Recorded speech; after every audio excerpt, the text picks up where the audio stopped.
आज का टॉपिक केदारनाथ अग्रवाल से संबंधित है।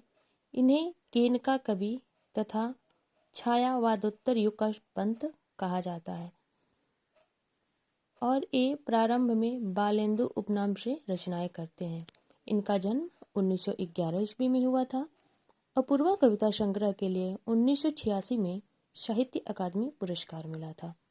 जो शिलाएं तोड़ते हैं काव्य संग्रह में आराध्य कविता संकलित है, जिसमें आराध्य कविता के माध्यम से अग्रवाल जी सोहनलाल द्विवेदी को पत्र लिखा करते थे। पत्र में 2 पंक्तियां हैं। जिसकी छवि में विश्व मुग्ध है, उसको जी से प्यार करो, उस प्रिय के चरणों में अपना जीवन बलिहार करो। यही इनकी कविता है मित्र को पत्र।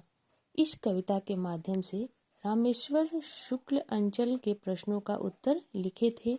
हे अभिन्न, हे प्रिय अक्षय मद, हे मधु देव बिहार। यहाँ पे देखिए, शुरुआती दिनों में अग्रवाल जी बालेंदु उपनाम से रचना करते थे। डॉक्टर बच्चन सिंह ने इन्हें छायावादोत्तर युग का पंत माना है। 2 जीवन कविता में गुलाब और बबूल के माध्यम से धनिक और गरीब वर्ग का वर्णन किए हैं। रचनाएं हैं फूल नहीं रंग बोलते, इनकी पहली काव्य संग्रह है। पहला काव्य संग्रह इनका युग की गंगा। फूल नहीं रंग बोलते, नींद के बादल, युग की गंगा, लोक और अलोक, आग का आईना, गुल मेहंदी, पंख और पतवार, हे मेरी तुम। यह रचना इन्होंने अपनी पत्नी के याद में लिखा था। मार प्यार की थापे, कहें केदार खरी खरी। यह रचना जो भारत में मजदूर वर्ग थे उस पर उन्होंने लिखा है, विदेशी रचना से संबंधित है। अपूर्वा, जिसपे 1986 में साहित्य अकादमी पुरस्कार मिला था। मार प्यार की थापे, जमुन जल तुम, शब्दों की कतार के पीछे आत्मगंध, अनहारी हरियाली, खुली आंखें खुले डैने, केन किनारे पलथी मारे।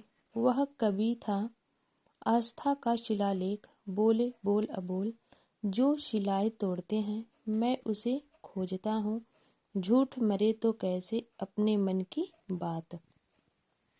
यहाँ पे देखते हैं जो UPHSC यानी यूपी हायर या असिस्टेंट प्रोफेसर में कौन कौन सी कविताएं लगी हैं।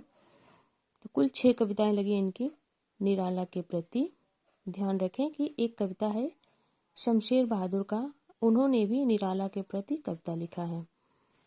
किसान से, प्यासी धरती की पुकार सुनता है बादल, मांझी न बजाओ बंसी,